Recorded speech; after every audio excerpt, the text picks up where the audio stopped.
کتنی بڑی بات ارشاد فرمائی، فرمایا لا تقنطوا من رحمت اللہ، تم نے میری رحمت سے نا امید نہیں ہونا، اللہ کی رحمت سے نا مالک کیا ملے گا؟ فرمایا ان اللہ یغفر الذنوب جمیعا، اللہ سارے گناہ معاف فرما دے گا۔ تو جن لوگوں کو اللہ کی رحمت پر نبی کریم علیہ السلام تشریف فرما ہے، امام غزالی نے لکھا ایک بدو آ گیا، دیہاتی سادہ آدمی، سادے بندے بھی سادے ہوتے ہیں، ان کا بھی اپنا طرز زندگی ہوتا ہے، تو بدو آ گیا، سادہ آدمی تھا، آتے ہی السلام علیکم لے کے نا تو کوئی بات ہی نہیں کی، سیدھا سیدھا ہی کہتا یا رسول اللہ صلی اللہ علیہ وسلم یہ بتائیں قیامت کے دن حساب کس نے لینا ہے؟ حضور فرمانے لگے بھائی یہ تو بڑی صاف سی اور مختصر سی اور سادہ سی بات ہے، حساب تو اللہ تعالیٰ نے لینا ہے۔ اب اس نے جو لفظ کہے اللہ کے حبیب کی آنکھوں میں آنسو آ گئے، کہنے لگے اگر اللہ نے حساب لینا ہے پھر انشاءاللہ کرم ہی ہوگا۔ تو حضور فرمانے لگے تمہیں یہ امید کس طرح ہے؟ تو عرض کرنے لگے یا رسول اللہ کریم جب غالب آتا ہے تو معاف ہی کرتا ہے، جب کریم کا غلبہ ہوتا ہے نا، کریم بندہ جب کسی پہ قبضہ کر لے تو پھر معاف کرتا ہے، تو اللہ تو سب سے بڑا مہربان ہے۔ وہ بات کی اور اگلا جملہ ہی کوئی نہیں کہا، وہ چلے گئے۔ تو حضور علیہ السلام نے اب اس بات پر رزلٹ دیا، فرمانے لگے کریم محبوب بندہ سادہ تھا، بات بہت بڑی کر گیا ہے، بڑی بات کر گیا، سادہ آدمی۔ میرے عزیز، اللہ کی رحمت پر جن لوگوں کو امید ہو، انہیں موت سے ڈر، اور پھر جن کو محبوب کی ملاقات کا شوق ہو نا، ہم نے جان دے دی وعدہ دیدار پر، ہم سے وعدہ کیا گیا تھا کہ تم مرو گے نا تو تمہیں دیدار ملے گا، تو ہم نے جان ہی دے دی وعدہ دیدار پر، جان ہی دے دی وعدہ دیدار پر۔ اور پھر فرماتے ہیں نقد اپنا دام ہو ہی جائے گا، فرماتے ہیں ہم نے جان دی ہے اس وعدے پر کہ وہ ملے گا، تو امید ہے کہ یہ سودا ادھار نہیں، جیسے ہی قبر میں جائیں گے سامنے حضور کی زیارت نصیب ہو جائے گی۔ اس لیے لحد میں بھی عشق رخ شاہ کا داغ لے کے چلے، اندھیری رات سنی تھی سو چراغ لے کے چلے۔ یہ حدیث آپ نے بھولنی نہیں، یہ تنہائیوں میں یاد رکھنے کی روایت ہے، یہ تنہائیوں میں پڑھنے کی روایت ہے۔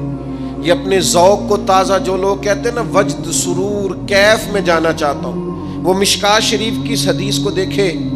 اللہ کے حبیب علیہ السلام نے فرمایا لوگوں میں تمہیں بتاؤں قیامت کے دن اللہ تعالیٰ بندوں سے پہلا سوال کیا فرمائیں گے اور بندے اس کا جواب کیا دیں گے؟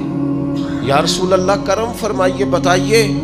تو کریم فرمانے لگے اللہ تعالیٰ قیامت کے دن بندوں سے سب سے پہلا سوال، اگرچہ بعض اور احادیث میں اور سوالات بھی آئے ہیں قیامت میں جو سب سے پہلے ہوں گے، لیکن اس حدیث میں یہ والا سوال حضور نے بیان فرمایا۔ حضور فرمانے لگے اللہ قیامت کے دن اپنے بندوں سے سب سے پہلا سوال یہ فرمائے گا کیا تم میری ملاقات کو پسند کرتے تھے؟ اوئے ہوئے ہوئے، کیا تمہارا ملنے کو جی چاہتا تھا؟ کبھی اے حقیقت منتظر نظر آ نہ لباس مجاز۔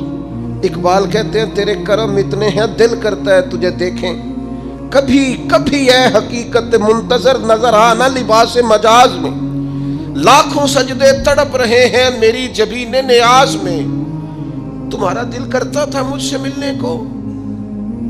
حضور فرماتے بندے عرض کریں گے مالک بڑا دل کرتا تھا۔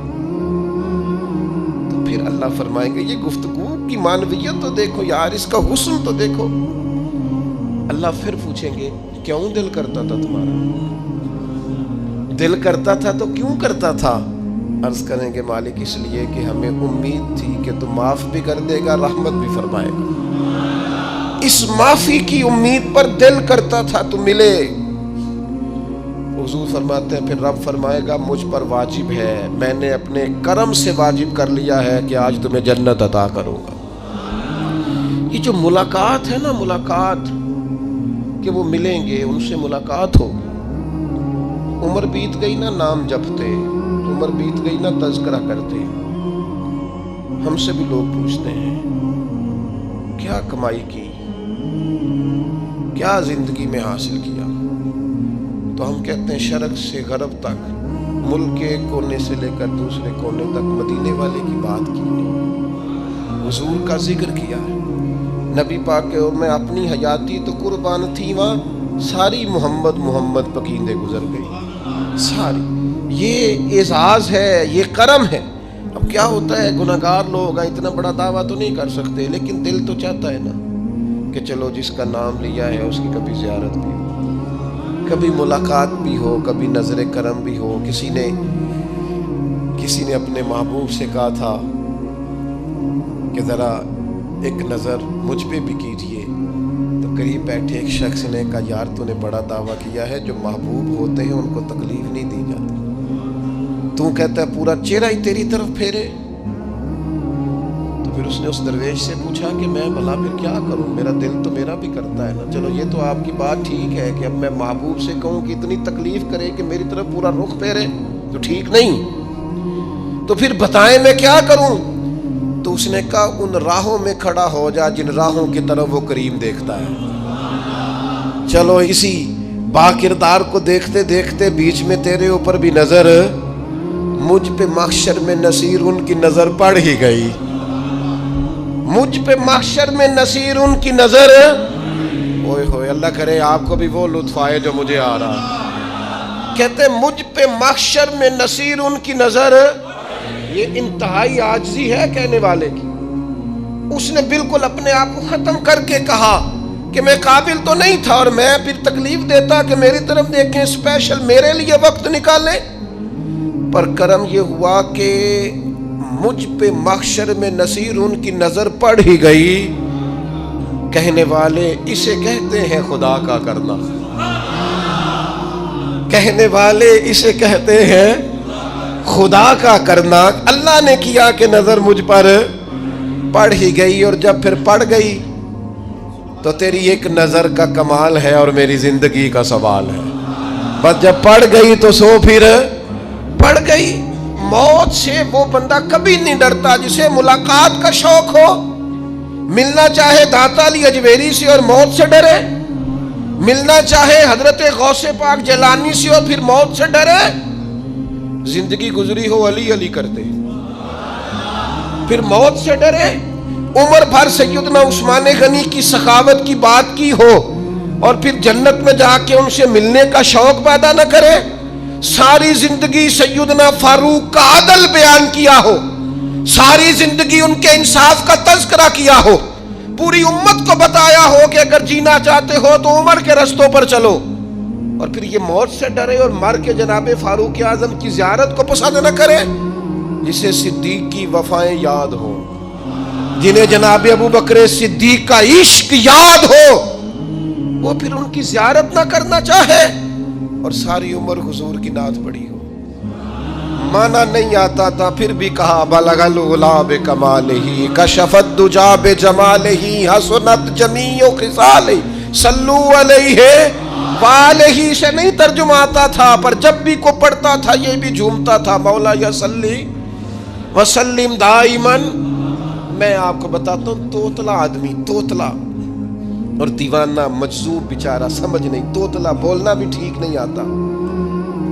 مجھے نماز کا سلام پھرا تو وہ جلدی آ گئے، وہ ایک مجذوب آدمی تھے، سادے تھے، تو سلام لی تو کہنے لگے میں گل کرنی سی۔ تو میں نے ان سے کہا کہ تھوڑی دیر کے بعد ملتے ہیں۔ سادہ آدمی ہے، اللہ مجھے معاف کرے، میں کوئی نقل تو نہیں ان کی اتار سکتا۔ اس زبان کو ہم توتلی نہیں کہتے، ہم اس زبان کو بلالی زبان کہتے ہیں۔ یہ بڑی خوبصورت زبان ہوتی ہے۔ یہ جو توتلے لب و لہجے ہوتے ہیں نا، وہ جب بچہ پوری طور پہ اماں نہیں کہہ سکتا، توتلا ہوتا ہے، تو کوئی مزہ آتا ہے اماں کو اماں کہلوانے میں۔ جب وہ پوری طور پر باپ کو بابا نہیں کہہ سکتا اور توتلا ہوتا ہے تو کوئی مزہ آتا ہے کہنے میں۔ وہ جب دادی نانی دادا کہتا ہے تو دادے کا دل کرتا ہے یہ 100 بار کہے، چونکہ اسے کہنا نہیں نہ آتا، لیکن اس توتلاہٹ میں جو اس کو لطف آتا ہے۔ مجھے بڑے لوگ آ کے شعر سناتے ہیں، میں نے بڑے خوشگلو نعت خوانوں سے زندگی میں سنا ہے۔ وہ صاحب میرے پاس آئے اور میں نے کہا بعد میں ملیں گے، تو سادہ آدمی ہے، مجذوب ہے، پورا شعور نہیں رکھتا۔ مجھے کہنے لگا مصطفیٰ جان رحمت کے بعد، مصطفیٰ جان رحمت پہ لاکھوں سلام کے بعد، یعنی معنی یہ تھا کہ سلام کے بعد۔ تو اب بڑے بڑے سریلے بندوں سے بھی بندہ سنتا ہے میرا دل کرے، اور میں نے جان بوجھ کے ان سے کہا اے دوبارہ کیا جائے ذرا، کیونکہ توتلے تھے نا. میں نے کہا تو کہنے لگے مصطفیٰ جان رحمت پہ لاکھوں سلام کے بعد او میرے عزیز یاد رکھو ساری زندگی حضور کی نعتیں پڑھی، نبی پاک کے تذکرے سنے، اب موت سے ڈر جائیں؟ حالانکہ موت تو ایک پل ہے، پل سے گزریں گے تو سامنے اللہ کا دیدار بھی ہوگا، مدینے والے کی زیارت بھی نصیب ہوگی. تو زیارت ہوگی اور ہر نظر کانپ اٹھے کہ محشر کے دن خوف سے ہر کلیجہ دہل جائے گا، اوڑھ کر کالا جبہ وہ آ جائیں گے اور سارے محشر کا نقشہ بدل جائے گا. یہ موت کا خوف نکالنے والی چیزیں ہیں، ڈر. اچھا مجھے ایک بات بتائیں، یہ میں امید کی بات کرنے لگا ہوں، چلیں اب یہ بات تو مشکل ہے پر کرنی پڑے گی، مجبوری ہے. کبھی کبھی ابا جی سے مار بھی پڑ جاتی ہے بندے کو، گھر میں کوئی 2-4 لگ بھی جاتی ہیں، تو اس وقت نا جو سب سے بڑا سہارا کسی کو نصیب ہوتا ہے وہ یہ ہوتا ہے کہ اللہ کرے اماں گھر میں موجود ہو. اور میں نے دیہاتوں میں کئی مائیں ایسی دیکھی ہیں جو بیٹے کے حصوں کی مار کھاتی ہیں. ابا نے ڈنڈا لے لیا ہے بیٹے کی غلطی پہ، اب اماں بیچاری سامنے ہو گئی ہے، 2-4 اس نے بھی کھا لی. یہ بات آپ سمجھیں، موت کا خوف نکالنے کے مفہوم میں بات عرض کر رہا ہوں. اماں موجود ہو نا گھر میں تو ابا سختی بھی کرنے لگے تو کسی وقت احساس ہوتا ہے کہ جناب یہ سختی نہیں ہوگی کیونکہ میری اماں، اور اماں پوری وکیل بن جاتی ہے، کہنی تو نہیں پتا وہ ہو گئی غلطی، وہ فلانے دے منڈے نے خراب کیتا ہے، حالانکہ ہو سکتا ہے اس نے اس کو بھی خراب کیا ہو، لیکن وہ اماں وکیل ہے، وہ وکالت کر رہی ہے اور وہ بے لوث کر رہی ہے. ہوتا ہے ایسے، اس بات کو سمجھ لے اچھے طور پر. موت کا خوف نہیں، ڈر نہیں، اس لیے کہ گھر میں ماں موجود ہو تو باپ کا ڈر نہیں ہوتا. تو قبر حشر میں تو رسول کریم موجود ہے، وہاں تو نبی کریم موجود ہے، وہاں تو اللہ کریم اپنی رحمت فرمائے گا بندوں پر. اس لیے خوف نہیں، پینک نہیں، اپنی غلطیوں کا احساس ضرور کریں، اپنے اعمال پر توجہ ضرور دیں، لیکن موت کے خوف تلے دبتے نہ جائیں. انشاءاللہ صبح قیامت کرم ہوگا. میرے نبی پاک علیہ الصلوۃ والسلام نے تو فرمایا ہے بس ہم نے ایمان کامل لے کے جانا ہے دنیا میں. حضور نے فرمایا ہے جس طرح 14ویں رات کا چاند چمکتا ہے اس طرح میرے غلاموں کے چہرے چمکیں گے قیامت کو. اللہ کے رسول صلی اللہ علیہ وسلم فرماتے ہیں جسم کے جن جن حصوں پر وضو کا پانی لگتا رہا وہ قیامت میں چمکیں گے. دور سے لوگ ان کا نور دیکھیں گے، پتہ چلے گا وہ محمد عربی کے غلام آ رہے ہیں. یہ کرم ہوگا صبح قیامت، یہ عطائیں ہوں گی. اس لیے مومن موت سے ڈرتا. سیدنا بلال حبشی رضی اللہ تعالیٰ عنہ، آخری وقت ہے، نزع کا عالم طاری ہے، اور یہ گفتگو دیکھیں غلاموں کی. آپ کی اہلیہ رو پڑی، کہنے لگی ہائے ہائے افسوس. حضرت بلال فرمانے لگے کیا ہوا؟ کہنے لگی افسوس ہے کہ آپ دنیا سے جا رہے ہیں. تو حضرت بلال نے مضمون ہی بدل دیا، سوچ کا زاویہ ہی بدل دیا. فرمانے لگے یہ افسوس کا مقام نہیں، یہ تو خوشی کا مقام ہے. اس لیے کہ میری آج آنکھیں بند ہوں گی، قبر میں کھلیں گی، مدینے والے محبوب سے بھی ملوں گا، حضور کے غلاموں سے بھی ملوں گا صلی اللہ تعالی علیہ وسلم. تو موت تو مقام مسرت ہے، اور اگر یہ مل جائے زندگی میں. ایک بدو ایمان لے آئے، ابن ماجہ میں موجود ہے. حضرت ابو ہریرہ رضی اللہ تعالیٰ عنہ حدیث کے راوی ہیں، فرماتے ہیں ایک بدو ایمان لائے اور انہوں نے حضور علیہ السلام کے ساتھ ہجرت بھی کی. ابن ماجہ میں موجود ہے. تو نبی پاک علیہ السلام نے نا انہیں ایک صحابی کے ساتھ کر دیا. اب ان کے کام کاج میں مصروف ہو گئے ان کے ساتھ. تو حضور علیہ السلام نے نا ایک جگہ سے مال غنیمت آیا. تو طریقہ مبارکہ یہ تھا کہ مال غنیمت میں سب کو حصہ دیا جاتا تھا. اگرچہ وہ جہاد پہ نہیں گئے لیکن حضور نے انہیں بھی حصہ دیا. تو وہ صحابی تو رو پڑے، عرض کرنے لگے حضور میں اس کے لیے تو ایمان نہیں لایا تھا. حضور نے فرمایا پھر بتائیے، گرچہ حضور جانتے ہیں کس لیے لائے تھے. عرض کی حضور میں تو اس لیے ایمان لایا تھا کہ میں رب کی راہ میں لڑوں گا اور میں اپنی جان پیش کروں گا. میں شہادت کے لیے ایمان لایا تھا، مجھے یہ مال دولت نہیں چاہیے.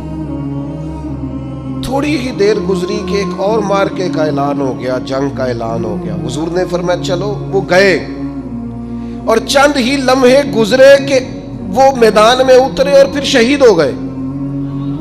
صحابہ کرام ان کی مقدس لاش مبارک کو اٹھا کے محبوب کے قدموں میں لائے تو نبی کریم نے کیا خوبصورت بات ارشاد فرمائی. حضور فرمانے لگے دیکھو اس نے اللہ کی تصدیق کی ہے تو رب نے بھی اس کی تصدیق فرما دی.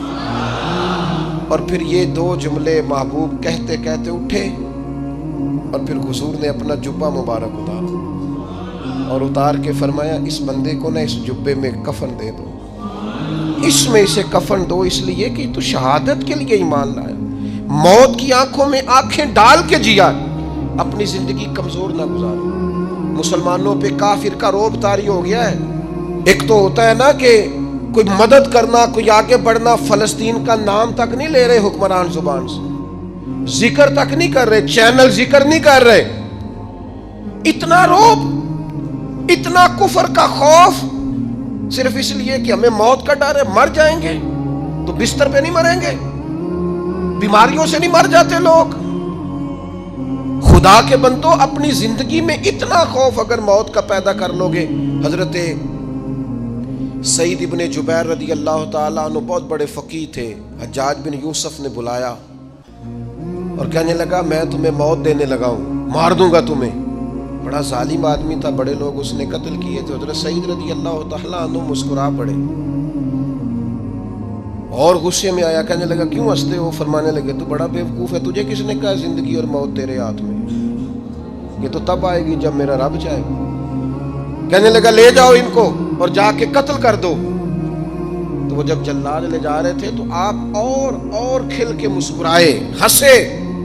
یہ آپ کی طاقت ہے کہ موت کو دیکھ کے مسکراہٹ ہو, لبوں پہ تبسم رقصہ ہو, مسکرائے. جب آپ مسکرا رہے تھے تو اس کو اور غصہ آیا, واپس بلایا. کہنے لگا مسکراتے کیوں ہو؟ فرمانے لگے تیری جرت پہ مسکرا رہا ہوں اور اس بات پہ مسکرا رہا ہوں کہ رب کتنا بے نیاز ہے, تیرے جیسے لوگوں کو بھی مہلت دے رکھی ہے. کتنا بے نیاز ہے, تیرے جیسے لوگوں کو مہلت. اور غصے, کہنے لگا میرے سامنے قتل کرو.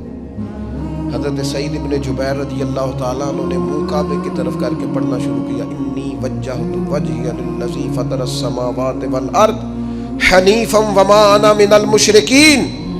آپ یہ پڑھ رہے تھے تو کہنے لگا اس کا منہ کعبے سے پھیر دو.